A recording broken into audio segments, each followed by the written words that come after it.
Okay, so welcome back to the class. Thank you, ma'am. All well and good? Yes, ma'am. मजा आ रहा है? किस चीज में मजा आ रहा है? टर्म 1 की तैयारी हो गई इसलिए? कोर्स कंप्लीट हो गया इसलिए मजा आ रहा है? अच्छा, यस, बोल रहे भारती, मजा आ रहा है? हाँ, मजा करने आई यहाँ? हाँ, फीस बढ़ाओ, बच्चा कर रही। All well and good? Okay, so आज से हम लोग शुरू करेंगे हमारा टर्म 2 का सिलेबस। ठीक है, टर्म 2 का जो हमारा सिलेबस है उसको हम शुरू करेंगे and will begin with physics. हम लोग जो है वो फिजिक्स से शुरू करेंगे। क्लियर है? कोई दिक्कत? आई होप कि कुछ लोगों को स्कूल में पढ़ा दिया गया होगा। स्कूल में चालू है? स्टार्ट हो गए? चलिए, बहुत बेहतरीन। समझ में आए तो भी ठीक है, और ना समझ में आए तो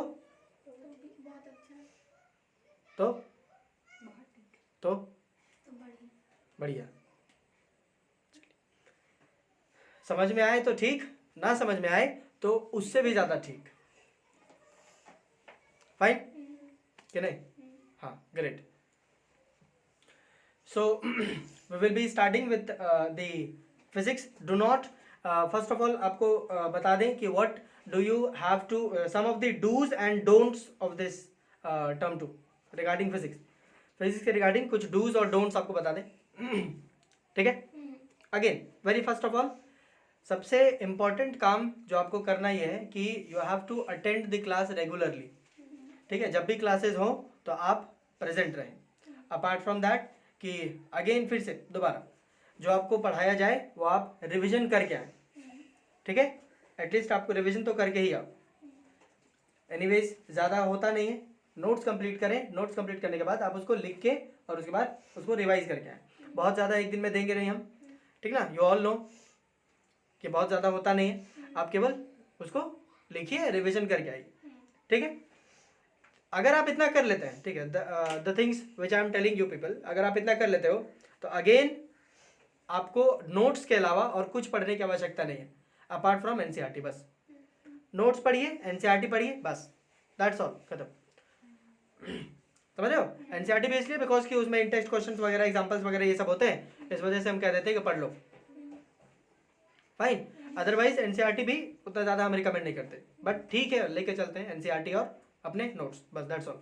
उसके अलावा आपको और कहीं से भी कुछ भी करने की आवश्यकता बिल्कुल भी नहीं पड़ेगी। ठीक है, यदि स्कूल में पढ़ा दिया गया है और समझ में नहीं आया है, ठीक है, believe me that is the best part, I can tell you, that is the best part कि स्कूल में पढ़ा दिया गया है और आपको समझ में नहीं आया, बहुत अच्छा है।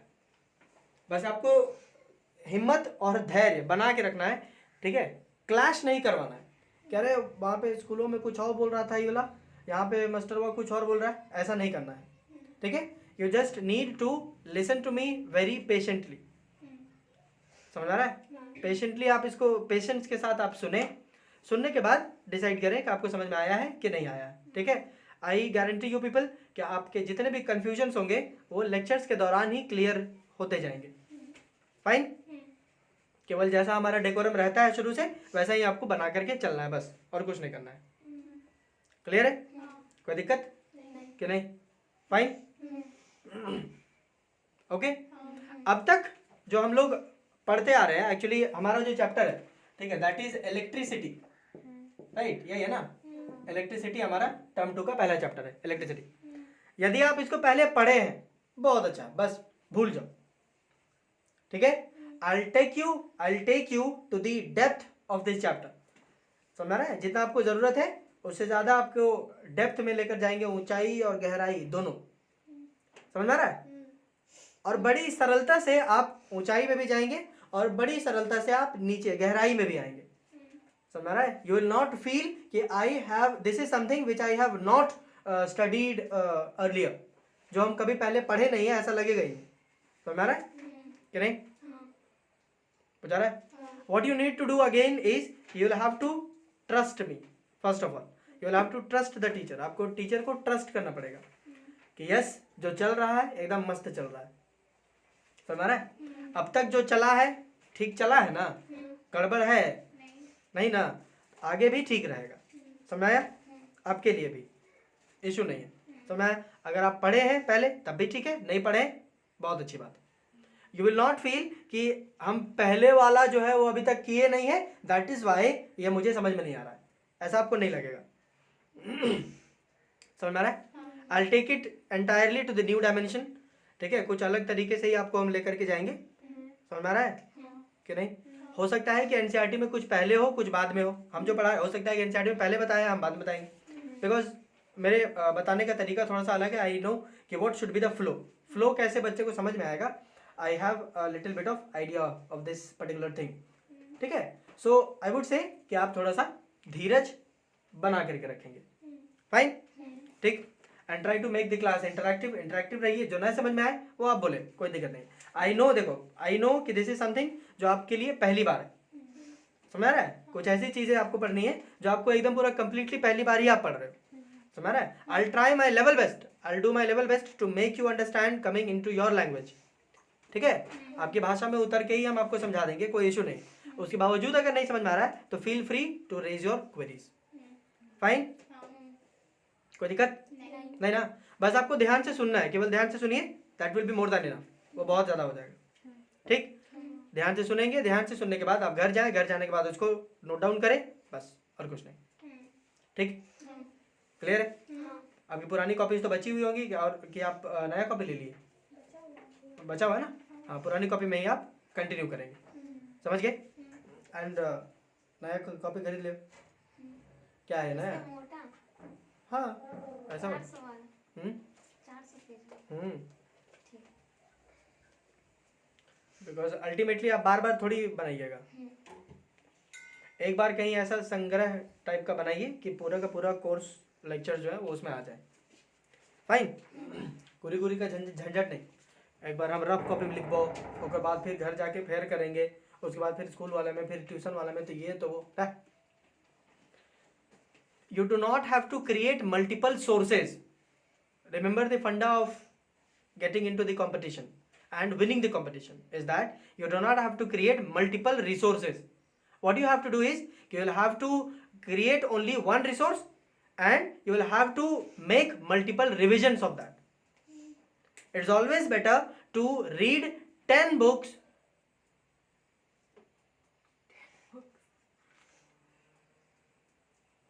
हाँ, 10 किताब पढ़ने से बेहतर है कि आप एक किताब को 10 बार पढ़िए।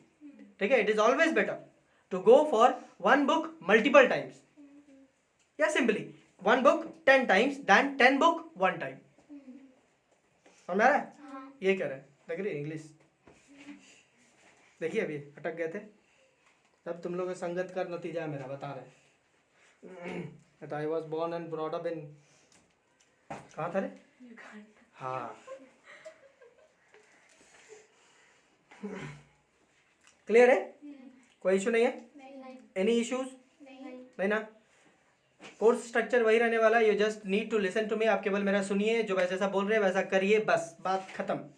ज़्यादा टेंशन नहीं लेना है। ठीक है, कि घर में मेरा बच्चा अकेले है, लेज मांगा है, जल्दी छुट्टी करेंगे तो जाएंगे घर, लेज लेके जाएंगे, 5 रुपये कमाना भी है, साथ ही साथ मिट्टी कोड़ेंगे तब ना जाके 5 रुपये मिलेगा। ये सब टेंशन गेट के बाहर। ये सब टेंशन जो है गेट के बाहर रख के आइएगा, then you will feel more connected. Fine, कोई दिक्कत? कोई दिक्कत? कोई दिक्कत? सुनाई नहीं दे रहा? कोई दिक्कत? क्या बोल रही? क्या बोल रही? सही में? फाइन, चलिए आगे बढ़े। आगे क्या बढ़ना, शुरू करना पहले? शुरू तो किए नहीं, आगे से बढ़ेंगे क्या रहे? चलिए, बहुत बेहतर। हैव यू सीन समवेयर, क्या आपने इसको देखा है कि या इस पर्टिकुलर चीज़ को कभी आप एक्सपीरियंस किए हो कि जैसे नहा वहा के बाहर निकली, नहा वहा के बाहर निकलने के बाद बाल वाल सूख जाता है, उसके बाद जब आप कंघी करिएगा, ठीक है, तो कंघी में आपका बाल जो है वो चिपकेगा। कभी किए ऐसा? कभी देखे? ऐसा नहीं करता? स्कूल में हम लोग ये सब किए, सब कंघा कंघी कौन करता है? लड़का लोग इतना थोड़ी रहता है। ठंडा में ऐसा होता है? ठंडा में नहीं, हमेशा होता है। It is not only in the ठंडा, ये हमेशा होगा। आप स्केल लीजिए, स्केल को जो है वो रब कर लीजिए, और उसके बाद आप जो इस तरीके से निकालिए, उसमें you will feel the your hairs. यहाँ पे बाल का जो हेयर है, बाल का हेयर आई मीन हाथ का जो हेयर है, ठीक है, ये आपके स्केल की तरफ ऊपर खिंचाने लगते हैं, दे गेट अट्रैक्टेड। कभी देखे हो ये सब?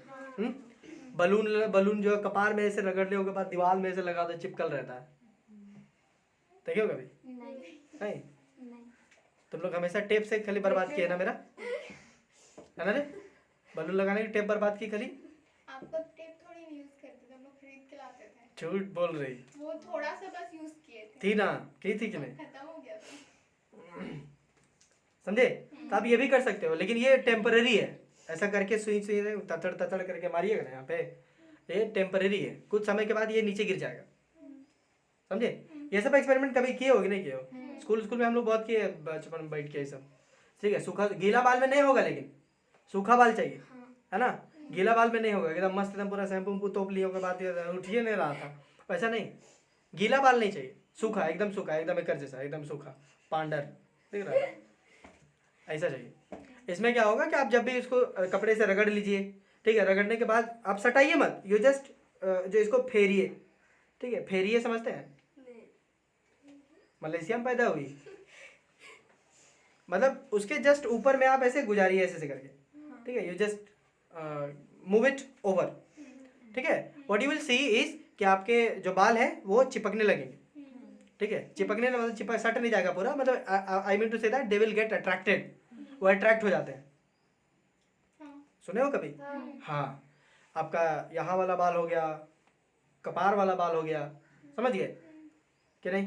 कोई दिक्कत? वैसे आपको ग्लास रॉड ले लीजिए, ग्लास का रॉड लीजिए, उसको सिल्क का क्लोथ से एकदम पूरा सुई सुई सुई करके एकदम पूरा मस्त टाइप से रगड़ दीजिए, ऐसे करके सिल्क क्लोथ, समझ रहे हो?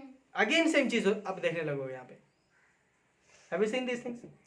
ठीक है, सिल्क वाला तो नहीं किए होगे, बाकी सारी चीजें आप देखे होंगे। Why is it happening? ऐसा क्यों होता है? ऐसा क्यों होता है? वो लोग चार्ज हो जाते हैं, ठीक है। The concept behind over here is कि they get charged. All of the matters in the universe, ठीक है, सारे के सारे जो है वो चार्ज्ड हो जाते हैं, दे गेट चार्ज्ड। समझ रहे? एक फोर्स लगता है दोनों के बीच में, that's why they get attracted. एक अट्रैक्ट कर रहा है, दूसरा अट्रैक्ट हो रहा है, तभी तो वो खिंचाएंगे एक दूसरे की तरफ, अदरवाइज कैसे करेंगे? समझ रहा? मतलब हम चाहते हैं कि कोई मेरे पास आए और वो भी चाहता है हाँ हम जाएं, तब आप जाइएगा, अदरवाइज कैसे जाओगे? जैसे हम चाहते हैं कि यहाँ बच्चे आए पढ़ें, तब जाकर के आप आते हैं पढ़ते हैं, हम चाहेंगे नहीं दरवाजा बंद कर ले रहे हैं, कैसे करोगे? How will you come? समझ रहे हो कि नहीं? दोनों का म्यूचुअल अंडरस्टैंडिंग होना चाहिए, तभी जाकर के आप ये चीजें कर पाएंगे। समझ रहा है? तो एक्चुअली देखा जाए तो ये है क्या, ये what is happening over here कि कोई भी मैटर है, कोई भी मैटर है, ठीक है, कोई भी मैटर है। Do you understand what is matter? कि नहीं? राहुल वर्क सिमरन वर्क साथ मैटर चल रहा है। यस, क्या है मैटर? बोल रहे?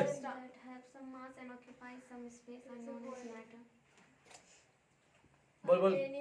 Anything which has mass and occupies some space. Occupied some space, मतलब कोई भी ऐसी चीज जिसका कोई मास है या फिर उसका वॉल्यूम है ना, मास या वॉल्यूम, है कि नहीं? हूं नहीं, नहीं, दोनों मास और वॉल्यूम, है ना?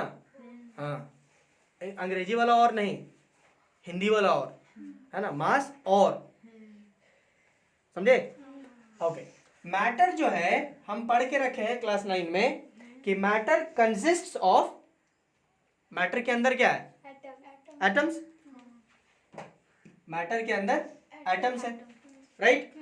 और एटम्स के अंदर में इलेक्ट्रॉन, प्रोटॉन और न्यूट्रॉन है, इलेक्ट्रॉन, प्रोटॉन और न्यूट्रॉन है, राइट? सही बात है कि नहीं?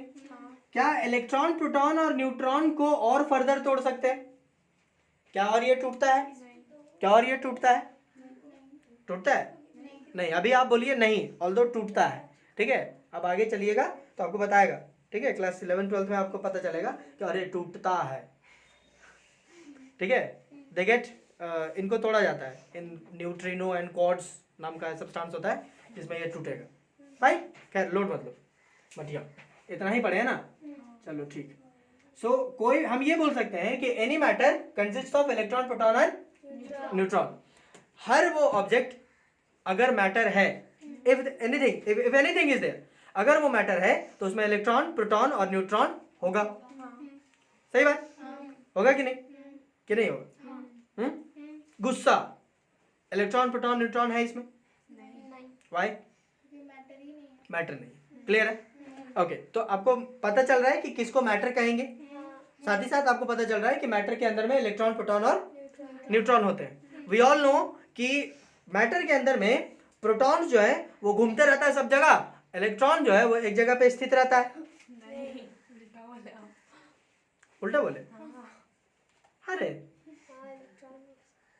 हाँ,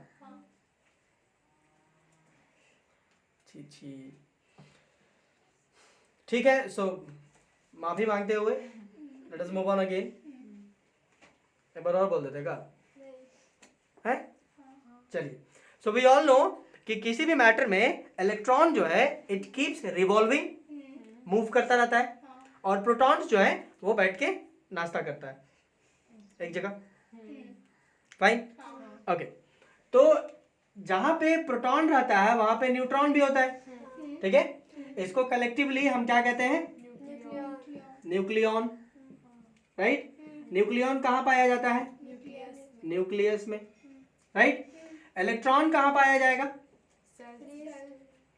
ऑर्बिट्स में, है ना? ऑर्बिट्स या शेल्स जो आप बोल रहे हैं, ये बोल रहे हो ना कि CELL वाला था? हाँ, ये वाला SH वाला।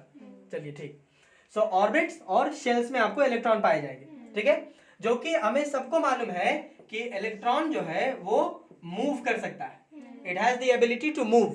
इलेक्ट्रॉन जो है वो मूव कर सकता है, वो लगातार चक्कर काटते रहता है ना? ये उसका लूर और लक्षण है। क्या है? और लक्षण। तुम इम्प्रोवाइज क्यों करती है? जैसा बोलते वैसा बोला करो। क्या है इलेक्ट्रॉन का? हाँ, so it is its behaviour that कि it has the ability to move, right? It keeps moving, ये मूव करता रहता है। समझ रहे कि नहीं? कोई दिक्कत किसी को यहाँ तक? नहीं ना? Okay, great. हम सबको मालूम है कि इलेक्ट्रॉन जो होता है वो पॉजिटिवली चार्ज होता है। हाँ, क्या होता है? पॉजिटिव बोल दिया क्या? ओके, अगर ऐसा है तो हम सबको मालूम है कि इसका चार्ज कितना होता है? 1.67 into 10 to power minus 90 coulomb, right? कोई दिक्कत? कोई इसका मास बता सकता है? इलेक्ट्रॉन का मास बताइए। इलेक्ट्रॉन का मास बताइए।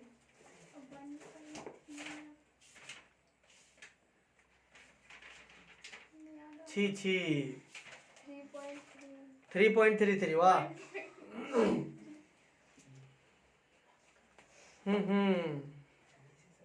छी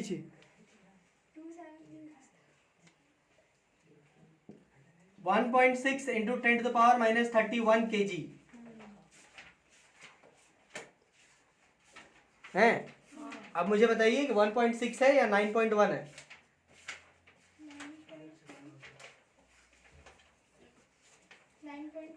9.1। अब मुझे बताएं 9.1 है कि 1.9 है into 10 to the power minus 31? 9.1 है। छी 1.9।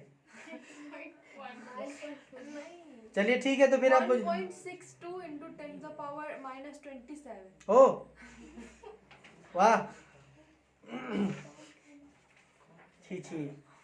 चलिए ठीक, प्री रिक्विसाइट नॉलेज है ये PR के, ठीक? मिला लीजिए। हाँ, क्या करेंगे? हाँ, मिला लीजिएगा इसको। खैर, एनीवेज, कमिंग बैक, इलेक्ट्रॉन्स ये वो पार्ट ऑफ द मैटर हैं जो कि रिवॉल्व कर रहे हैं, जो कि मूव कर रहे हैं, जो कि रोटेट कर रहे हैं, राइट? और इन ये जो इलेक्ट्रॉन्स होते हैं, क्या एक ही शेल में सब होते हैं? क्या एक ही शेल में सब के सब होते हैं? नहीं ना। Electrons are arranged in different shells, सबके अलग अलग शेल्स होते हैं, होते हैं कि नहीं, जिनमें से एक लास्ट वाला शेल होता है, जिनमें से एक लास्ट वाला शेल होता है, उस लास्ट वाले शेल को क्या कहते हैं, वैलेंस शेल। फाइन, वो वैलेंस शेल जो होता है वो आई मीन इलेक्ट्रॉन्स जो लास्ट वाले शेल में प्रेजेंट होते हैं, they are very loosely bonded with each other, उनमें बहुत लूज बॉन्डिंग होती है, उनमें बहुत लूज बॉन्डिंग होती है। तो मैं जैसे मान लीजिए कि हमने कहा कि सपोज कि यहाँ पर रिसु है, ठीक है, रिसु एक मैटर है, रिसु अगर मैटर है तो रिसु में इलेक्ट्रॉन्स होंगे और ये इलेक्ट्रॉन्स जो है वो उसके ऑर्बिट्स में होंगे और उन्हीं ऑर्बिट्स में से एक होगा लास्ट ऑर्बिट, होगा कि नहीं। तो लास्ट ऑर्बिट में एक इलेक्ट्रॉन पाया जाएगा, या फिर एक ही क्यों, मतलब और भी हो सकते हैं, एक ही नहीं बल्कि और भी ऑर्बिट्स और भी हो सकते हैं उसमें। तो लास्ट ऑर्बिट में जो इलेक्ट्रॉन्स पाए जाते हैं ये जो होते हैं वो लूजली बॉन्डेड होते हैं, लूजली बॉन्डेड होंगे, समझ रहे हो कि नहीं, लूजली बॉन्डेड होंगे, इनका जो अट्रैक्शन पावर है वो लूज हो सकता है। हाँ, ये डिपेंड करता है, अगर मान लीजिए कि अगर बहुत ज्यादा है, बहुत ज्यादा है, समझ रहा है, बहुत ज्यादा है, तो फिर ये लूजली बॉन्डेड नहीं होंगे, they will have the clear force और they will have a full majority to attract another electron.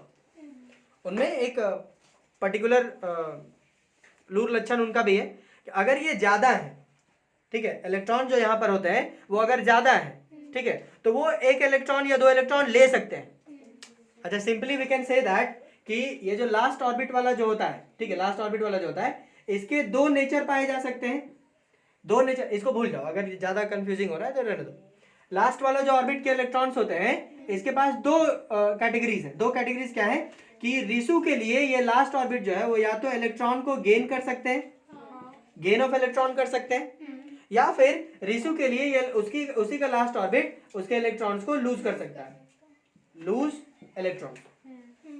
समझ रहे कि नहीं। अब डिपेंड करेगा कि दोनों में से कौन आसान है, सही बात, लास्ट क्लास बात की हम लोग, डिपेंड करता है भाई, लूज भी कर सकते हैं, गेन भी कर सकते हैं, अरे आसान कौन सा है वो चेक करना होता है, राइट, ये ना करेंगे जो आसान होगा। सपोज दैट कि अगर इसने आसान चूज किया कि हम भैया गेन कर लेंगे, ठीक है, हम गेन करेंगे, अगर गेन करेंगे, यदि गेन करते हैं माने रिसु ने इलेक्ट्रॉन को लिया, इलेक्ट्रॉन इसने लिया, तो रिसु के इलेक्ट्रॉन्स के नंबर में वृद्धि हो जाएगी, बोले तो इसके इलेक्ट्रॉन्स बढ़ जाएंगे, रिसु के इलेक्ट्रॉन्स बढ़ जाएंगे।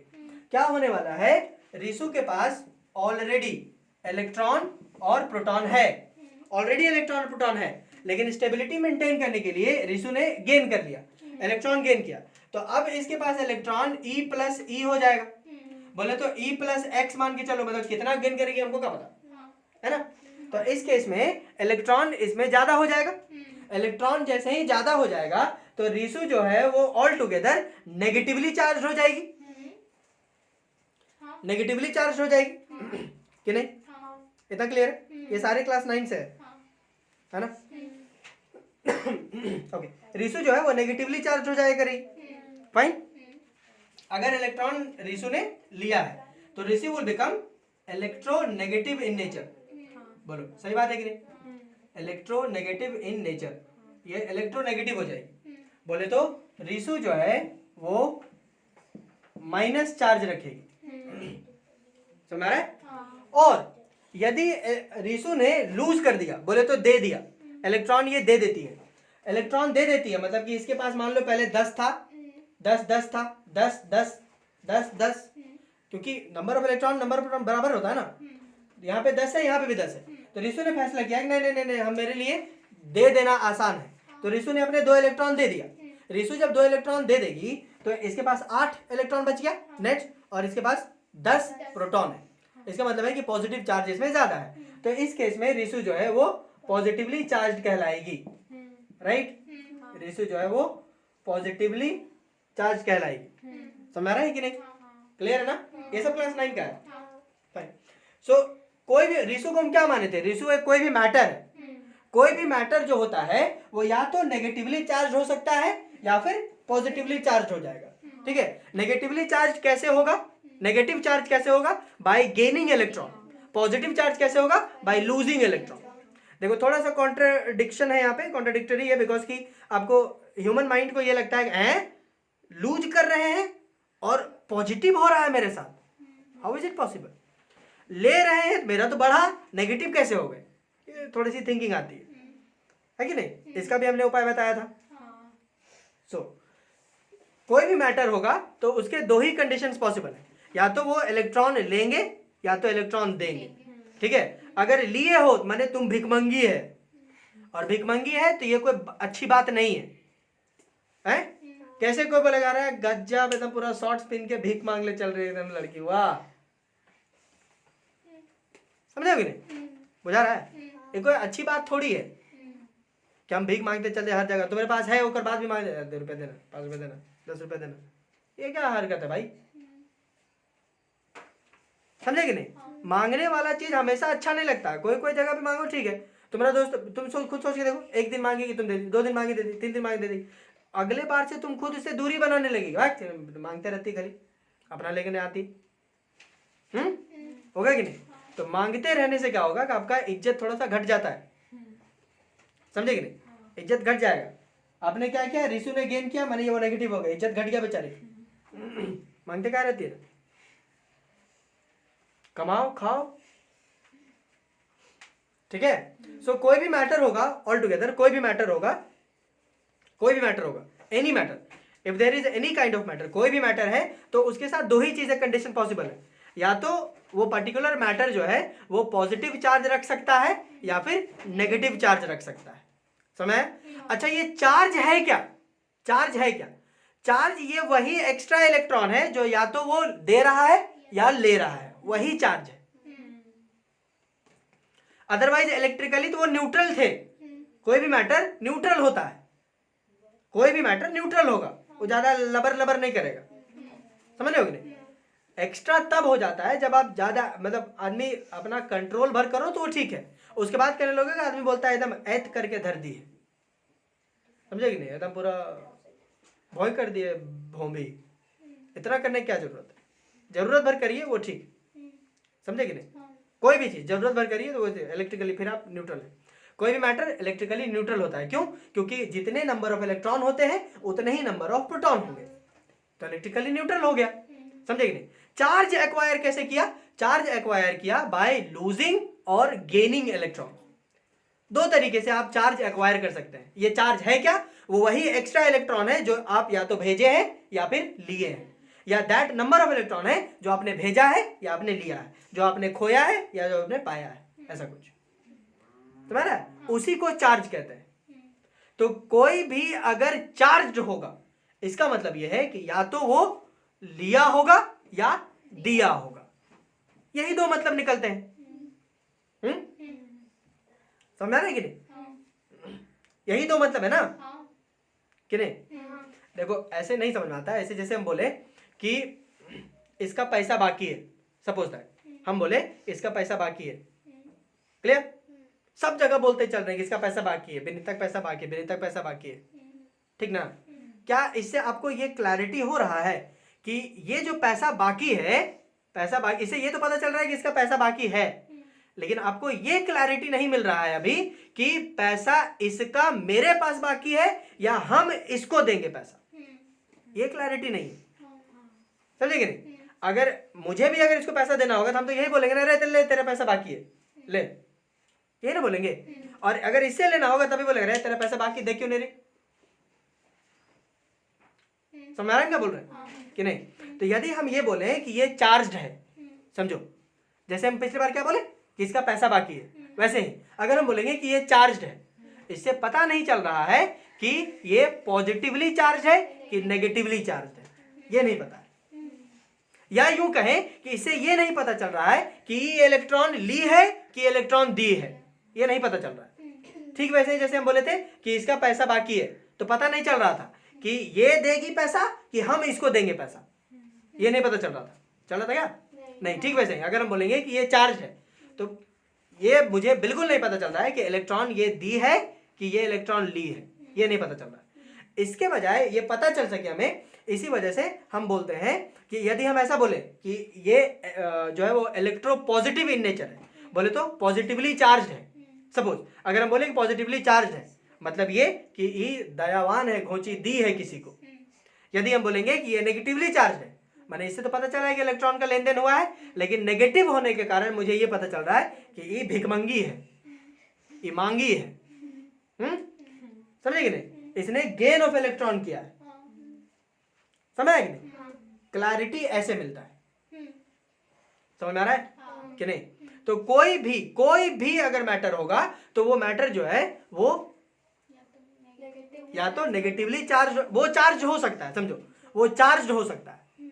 अब चार्ज में दो तरीके के चार्जेस, या तो वो बंदा पॉजिटिवली चार्ज हो जाएगा या तो वो बंदा नेगेटिवली चार्ज हो जाएगा।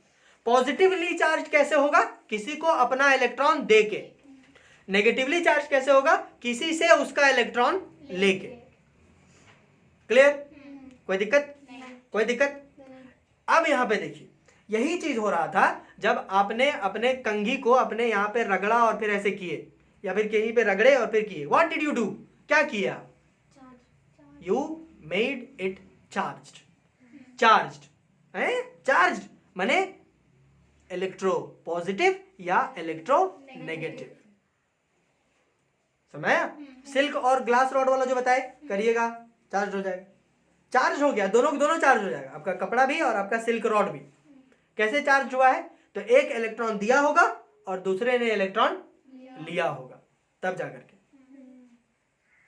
समझ आया कि नहीं? जब आप सिल्क रॉड को ऐसे आई मीन सिल्क क्लॉथ और रॉड को रगड़िएगा, ठीक है, तो जो ग्लास रॉड है वो पॉजिटिवली चार्ज हो जाता है। क्या हो जाएगा? पॉजिटिवली चार्ज हो जाएगा। इसका क्या मतलब है? वो चार्ज दिया, आई मीन इलेक्ट्रॉन उसने लूज किया होगा। समझे? और वो लूज किया हुआ इलेक्ट्रॉन कौन लिया होगा? Silk cloth. समझे कि नहीं? अब वो ग्लास रॉड जो है, जो अपना इलेक्ट्रॉन दिया है, जिसने अपना इलेक्ट्रॉन दे दिया है, वो तो खाली हो गया बेचारा। इसी वजह से जब आप उसको ऐसे रगड़िएगा तो it will also look for another electron to attract, तब जाकर के आपका बाल खड़ा होने लगता है। समझ रहा है कि नहीं? बुझा रहा है?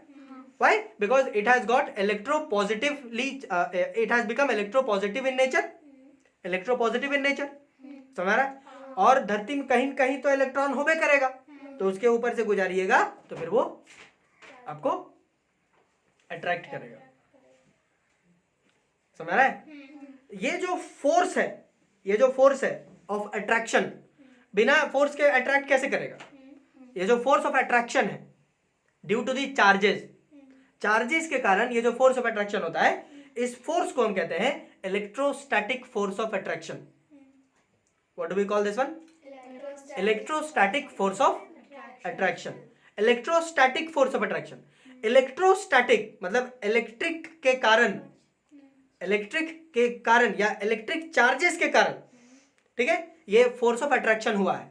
ये स्टैटिक का क्या मतलब है? यहाँ पे स्टैटिक का मतलब यह है कि ये ऐसे चार्जेस हैं जो कि स्टैटिक इन नेचर है, मूव नहीं कर रहे, मूव नहीं कर रहे। समझ रहे हो? स्टैटिक है, रुके हुए, मोशन में नहीं है, वो अभी रुके हुए। समझ रहे हो? हम कैसे बोलते हैं कि the person is very static in nature, बहुत स्टैटिक है, बहुत बहुत मतलब वो बहुत स्थिर है, बहुत स्थिर है, ज्यादा इधर उधर तुलबुलाता नहीं हो, स्थिर रहता है। समझे? So this force of attraction is known as electrostatic force of attraction. Electrostatic force of attraction क्यों हुआ है? Due to the development of charges. Due to the development of charges. अब ये charges कैसे create हुए हैं? By losing or gaining electrons. ठीक है? ये कैसे हुआ है? By rubbing both of them. By rubbing both of them. वो अपने से तो static थे ना जी, आपने जबरदस्ती रगड़ा। कोई भी जो ग्लास रॉड है या सिल्क क्लॉथ है, वो चिल्ला चिल्ला के कहता है अरे हमको काली छोड़ दिए हो, रगड़ क्यों नहीं रहे हो? कोई बोलता है ऐसा? कभी देखो तुम्हारे घर से आवाज आता है ऐसा? है? कहीं ना कहीं तो रखी होगी शीशा उषा और सिल्क का क्लॉथ, बोलता है वो लोग कि हमको ये कोना मुंह कोना धर दिया है, रगड़ो। Have you seen? नहीं, कोई नहीं बोलता ऐसा, आपने जबरदस्ती किया उसके साथ। समझे कि नहीं? That is why it is known as electrostatic force of attraction. Clear? कोई दिक्कत? कोई दिक्कत? कोई दिक्कत? कोई दिक्कत? चलिए, बहुत बेहतरीन। तो इसको हम लोग ओके, इतनी बातें क्लियर है? Electrostatic force of attraction clear? Term लिख देते हैं हम यहाँ पे, इलेक्ट्रोस्टैटिक फोर्स ऑफ अट्रैक्शन। नाम से घबराना नहीं है ना, नाम से घबराना नहीं, बस थोड़ा चीजों को संधि विच्छेद करके पढ़िए, आराम से आ जाएगा। इलेक्ट्रो क्यों बोल रहा है? क्योंकि चार्जेस की वजह से आया है, ठीक है। इलेक्ट्रो क्यों बोल रहा है? Because it has come due to the charges. Static क्यों बोल रहा है? क्योंकि ये चार्जेस शुरुआत में रेस्ट में रहते हैं, मोशन में नहीं रहते, समझे। वो आराम से अपना अपना जगह में था, तोरे खुजली चढ़ल था रगड़े का, तब ना हुआ, समझे। और ये फोर्स क्यों है? बिकॉज ये ताकत है, अट्रैक्शन है, बिकॉज की अट्रैक्ट करता है, समझे कि नहीं? कोई दिक्कत? ये आपने जबरदस्ती किया रहा था, इसीलिए इसको इलेक्ट्रोस्टैटिक फोर्स ऑफ अट्रैक्शन कहते हैं। क्लियर?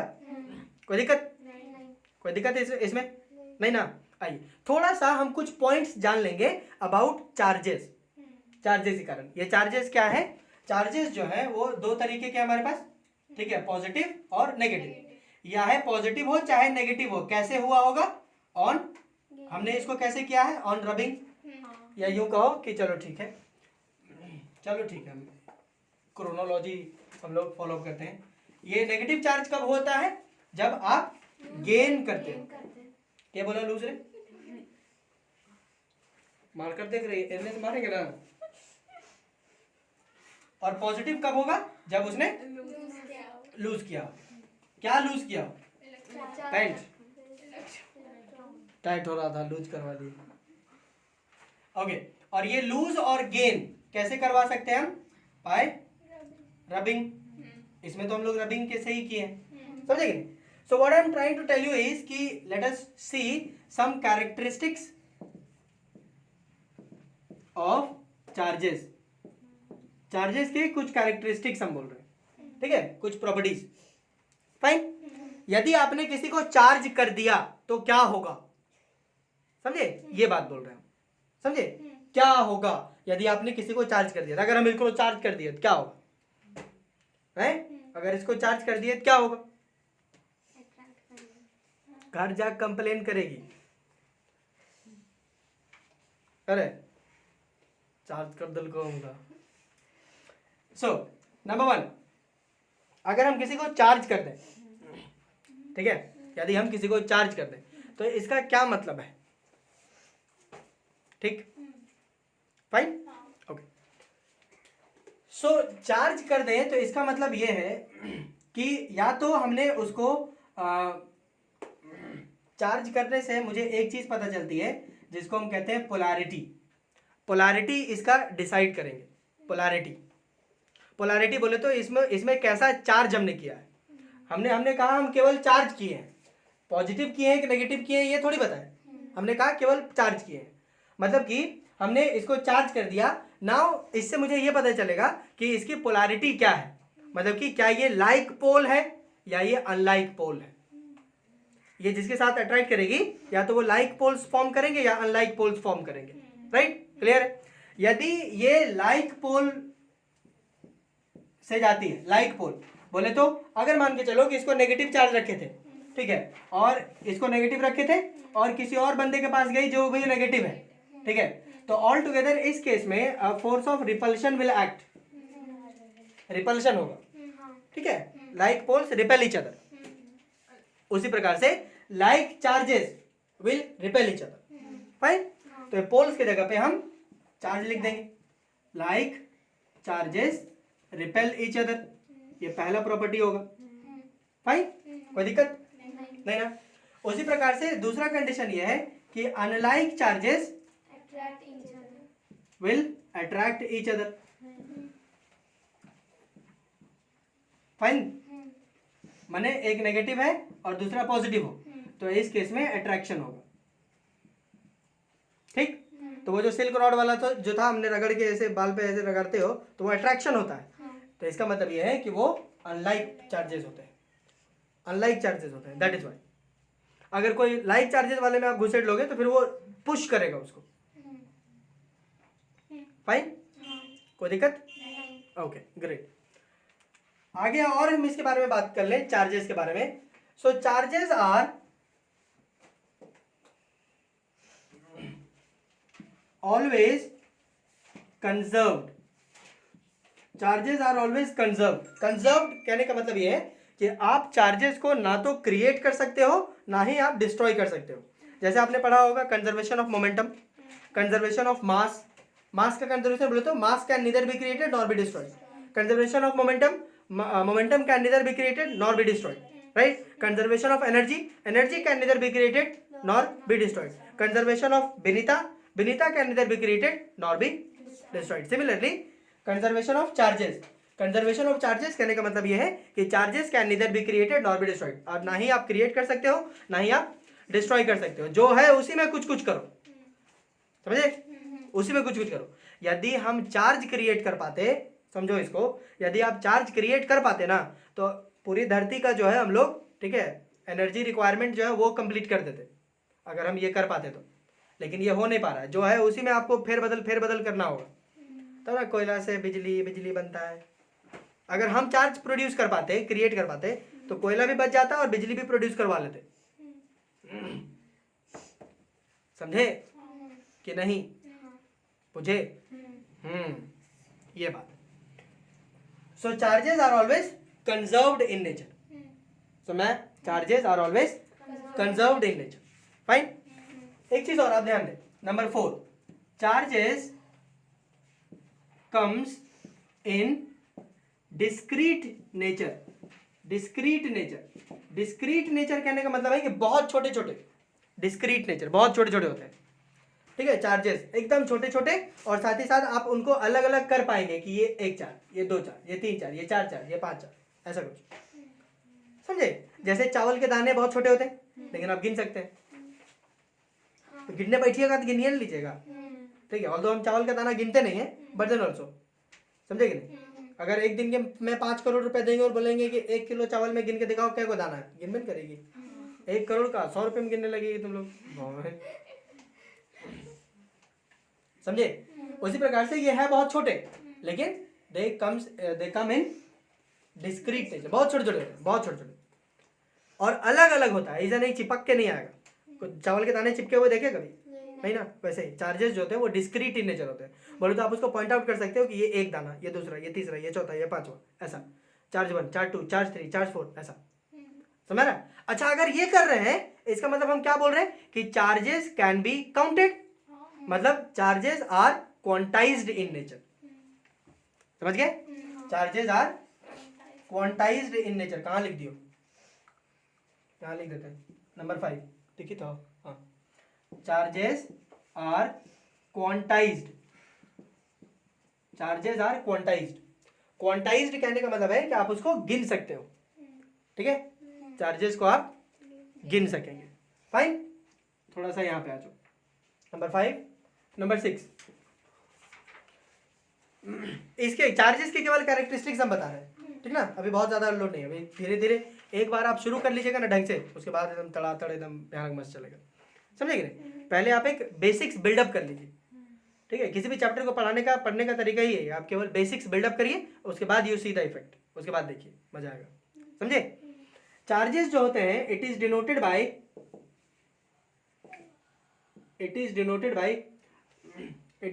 Bye Q. चार्जेस को हम क्यू से डिनोट करते हैं, या तो क्यू बोलेंगे या स्मॉल क्यू बोलेंगे, दोनों में से कोई एक, समझे कि नहीं। तो हम बोल देंगे कैपिटल क्यू, उसके बाद स्कूल में बताएगा स्मॉल क्यू, उसके बाद बोलेगा हाँ ई का, दोनों में से कुछ कर ले भाई, मेरे को कोई आपत्ति नहीं। मेरे पास आप छोटका लिखिएगा तब भी ठीक है, बड़का लिखिएगा तब भी ठीक, कोई दिक्कत नहीं। फाइन। अच्छा, अगर हम बोलेंगे कि चार्जेस आर क्वांटाइज्ड, माने चार्जेस को गिन सकते हैं, राइट, कितना होता है, ठीक है। तो it is given by a formula which is known as, जैसे Q is equals to N into E, ठीक है। Q is equals to N into E। आप इसको Q is equals to NE के फॉर्म में ऐसे भी आप लिख सकते हो, कोई दिक्कत नहीं। वेयर N क्या है, N is the number of electrons, number of electrons present, ठीक है, number of electrons present, N is the number of electrons present, and E, ये जो E है, ले अगर ये नंबर ऑफ इलेक्ट्रॉन है, E को चाहिए है, तो E is the charge on 1 electron, E is charge on 1 electron, charge on 1 electron. ये अलग कर लोगे यहाँ पे, ऐसे ऐसे करते रहे। Charge on one electron. समझे? नहीं।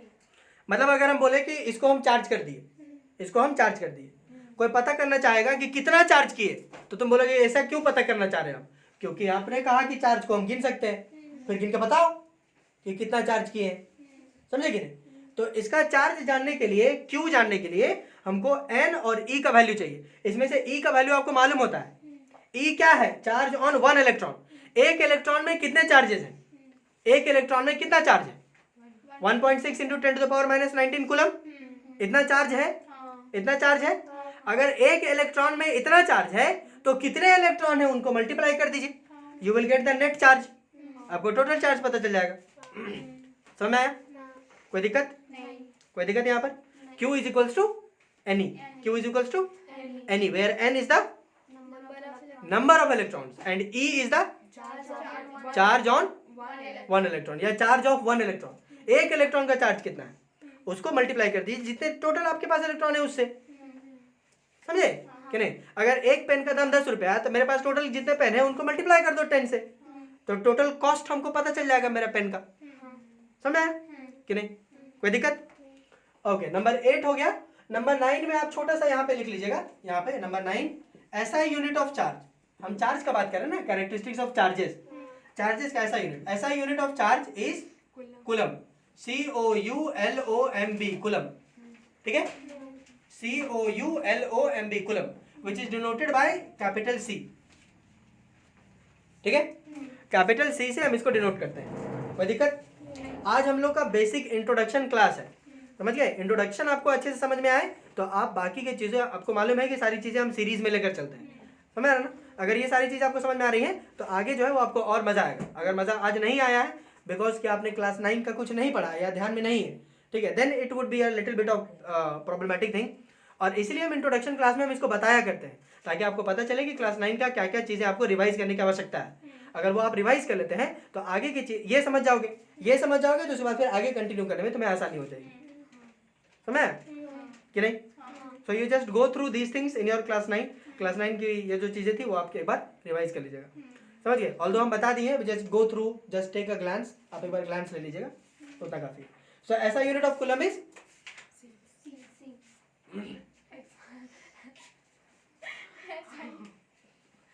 ऐसा यूनिट ऑफ चार्जेस, ऐसा यूनिट ऑफ कूलम लिख लिया इसलिए पढ़ दिए। ऐसा unit of charge is coulomb.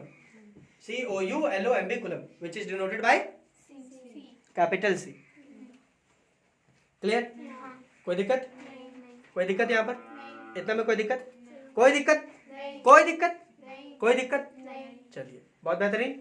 इसको हम लोग फिर से दोबारा एक के बाद छापना, दो बार नहीं। हाँ, ओके, इतनी बातें क्लियर है? कोई दिक्कत? कोई दिक्कत? Fine, okay. सो ऐसा करेंगे कि आप आज के लिए हम इसको इतना ही रखेंगे, यहीं पे लेक्चर रोकेंगे। ठीक है? आप इतना जो है वो थोड़ा रिवाइज कर लीजिएगा, इसको दोबारा आप लिख भी लोगे। यही नहीं कि हमने लिखा हुआ तो हमने लिखेंगे, ऐसा नहीं करना है। You just go through, you just write them लिख के, और उसके बाद फिर थोड़ा रिवाइज करिएगा and then we will continue. ठीक है? बेसिक थोड़ा सा पकड़ लीजिए, उसके बाद फिर हम लोग स्पीड अप कर सकते हैं, कोई इशू नहीं है। समझ गए? So we will keep this much only for today. Fine, okay.